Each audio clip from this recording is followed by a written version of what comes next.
Yeah, but truth be told, somebody agrees with you though, because big eared Elvis himself, man, Elvis. I can't stand. Like when you talk about a chrome dome, you think I'm bad. Megamind over here puts me to shame. You talking about But Timon XL? listen, double XL. What you talking about? But Paul Feinbaum actually kind of agrees with you, and honestly, me too, because he was on ESPN's Get Up recently, and he had a message directly for Bill Belichick. He said, I'm going to go where I shouldn't go. But then again, we're talking about Bill Belichick. He's fired coaches, gotten rid of great players, separated from the greatest quarterback of all time. It's time for Bill Belichick to fire his girlfriend. Listen, I'm happy for them, but North Carolina hired him because he's a great coach, not to be a distraction. He's a major distraction right now in this game of football. I'm sorry. Oh, now I'm going to say this. I'm going to say this. Go ahead and give him his props. As a I know it's gonna man, hurt. as a man who, oh my I know God, it's gonna hurt. Go ahead and give him I his props. can't stand Paul Feinbaum, bro. He knows. He knows I absolutely can't stand Paul Feinbaum because honestly, Paul Feinbaum is the type of analyst who he'll say some outlandish take, and when he's wrong, he can never come out and say he was just flat wrong. He'll always find a way to be like, oh, well, I guess they showed up. Like, no, just admit you were wrong. But in this instance, hell no, I ain't giving that man his props. Yeah. All right, Paul, you're right. I ain't gonna be you. Paul Feinbaum right here. Like I gotta give the Because that, man credit where credit is due. that's really the biggest problem right now. And like I said, I hate having to talk. I hate having to bring her up, and I hate that she's getting put into all these situations. But the problem is, you keep once again when you get to a point where you're having a spot when you're supposed to be having interviews about football, where you're supposed to be having these press conferences about football, and the fact that she keeps getting brought up in a football conversations is a problem because now the lines are blurred now. Do That's you the know? problem. Do you know how bad of a situation it has to be to where I'm agreeing with Paul Feinbaum? I need y'all to understand this. Do you know how bad of a distraction it has to be to where I agree with Paul Feinbaum, no hesitation? I'm surprised the ceiling ain't fell in. Anyway, Bro, listen, hey, but like, listen. I'm looking at I'm waiting for a Cadillac to come crashing through right now, bro, because I'm afraid lightning will because like strike 3 times. Like this don't make no sense. because It don't. it's a simple solution. Like I said, remove her from the facilities. If she wants to come visit you, she can visit you in the office, or she can visit you in the cafeteria somewhere, But here's also what or I'm gonna say. in the student center somewhere. She cannot be around the football facilities outside of the season. She can I'm gonna be there say for game day, but for practices and other football operations, she can't be there. I, I'm gonna say this, and this is devil's advocate, low key. They're too deep in it. They are too deep to remove her because here's what's gonna happen. If you remove her right now, you remove her, restrict her access, X, Y, and Z. That now becomes a headline. Oh, why does she not have access? Where is she at? What's going on? Is there something wrong with your relationship? X, Y, and Z. Jordan, what happened? Why did you lose your job? Are you no longer? You see what I'm saying? It's like Like they they are did that. too deep to where if they just straight up cut off all her access and remove her from the facility, that's going to be a distraction. Like that was already happening when they first brought up the fact that there's a possibility she got banned. That rumor came up. They did the same thing then.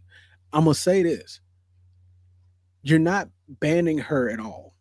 Because what's going to happen is because the easiest way to get around this particular situation, this particular issue, is if you tell if her and Bill have a conversation, private, one on one, in their own home or wherever they meet up at, and he decides, hey, best thing right now until the season starts is for you not to come around here. because we're starting to get into crunch time. We're starting to get into training camp. Things are going to be ramping up. And right now, we're trying to get the press a little calm down on us. They're going to ask. Of course, you're going to ask. This has been the hottest topic for North Carolina, unfortunately, all summer, really Don't all spring. don't ever, ever, ever, ever, ever, Come ever, ever, ever come around come here. here. And Okay? the easiest answer to that is we had a conversation and we found out it is best for both of us publicly and privately to keep these two assets of what we're doing separate, so that way we can focus on our own particular goals. Her, Eh, she does all her business for my brand and all that separately from the facilities, while I take my time and focus here in the facilities with the team as we continue to prepare for the season and prepare for training camp and get our minds right, so that way when we start this season off, we can come out, hit the ground running. That's And it. here's the other thing I'll say about this too. Crazy pull that just came in my brain. You don't ever hear about Dabo Sweeney's wife in the facility. You don't hear about Kirby Smart's wife. You didn't hear about Nick Saban's wife like this. You didn't hear even when Urban Meyer had had the scandal with the young women down in like Florida, whatnot. That young lady, whoever he was with, wasn't at the facilities where he worked. They But got that's the caught up thing, because it was at the bar. because like I said earlier, the lines have been blurred between what is work and what is personal. And she continues to include herself in his work, making it seem like this is a personal thing. You don't need to be here for that. If you're supposed to be handling all his media stuff when it comes down to his book and his interviews about his book, you don't need to be at the facility for that. You can do that from your living room. You could be anywhere else but where the practices are being held. You don't need to be there. Where all that prep and all that, you do not need to be there. And If it's you one want of to those. contact him about, hey, I have an interview possibility, I have this media possibility for you. Guess what you can do? Text, phone call, or email. Especially since they email you anyway. And the other thing about it too is just it's a situation where when you have somebody as high profile as that, you want to be as little of a distraction as possible. Like it, regardless of who's doing the breadwinning. Because I can give multiple examples. Serena Williams' husband, Alex Ohanian. Yes, the man is successful in his own endeavors, but you rarely hear about him causing dilemmas for Serena at her tennis matches. So, like, let's be real. Brittany Mahomes, as much as we might get on her, you know what she's never really doing outside of football? She ain't causing that much of a big distraction for Patrick. Now, his brother and his dad, that's different. But Brittany ain't causing no issues. Like, Like, even and then Jonathan Owens and Simone Biles, they are just supportive of each other. Wherever they don't cause any issues for the one or the other at their places of work. at all.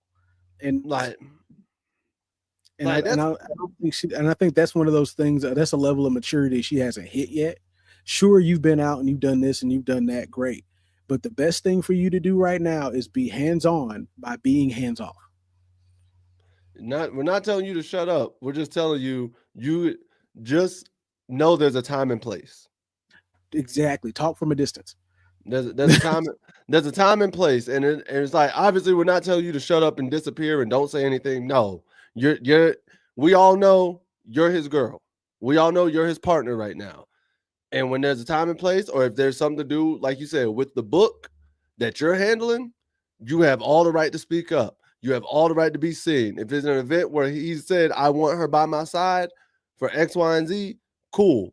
But right now, when the focus is supposed to be on college football and Bill Belichick getting the North Carolina Tar Heels ready for their first season under him as head coach, the last thing anybody wants to see, the front office, Bill, the team, or anything, is the fact that every news cycle story that comes out is about my coach's girlfriend. We ain't even talking about me as a player. We ain't talking to me as an assistant coach. We barely talking about me as the president. We talking about my coach's girlfriend on a bi-weekly basis. That's really the biggest issue. It probably wouldn't have been that bad. It wouldn't have been this big of a deal had this been season 3 for him.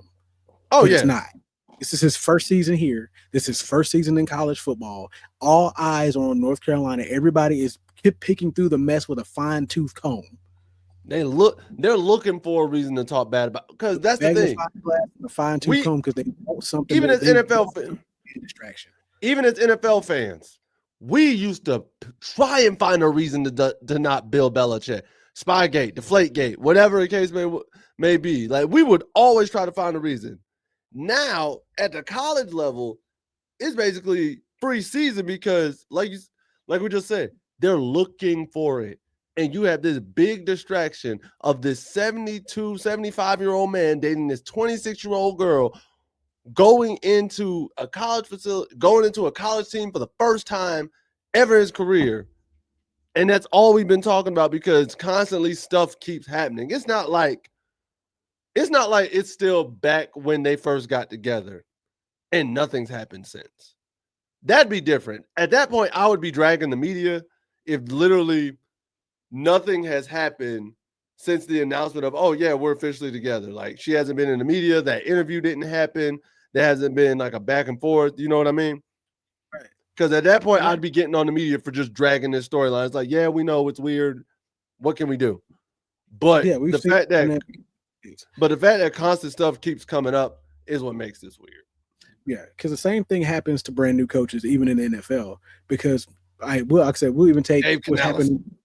I said between Dave Canales and Raheem Morris going to Atlanta and Carolina, respectively. It's like you got to remember that first year everybody was waiting to find something to knock them down. Like, this is the reason why they shouldn't have been this. This is the reason why they can't be trusted. We benched our franchise quarterback by week 2.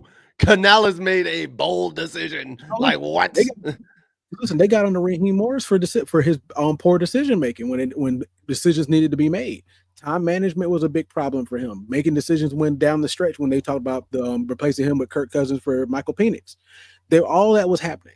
So it's like anytime you have a first-year coach anywhere, you have to remember they're looking for everything they can to try to discredit why you shouldn't be here. And right now, just like we've all said, this girlfriend thing has become too much of an issue.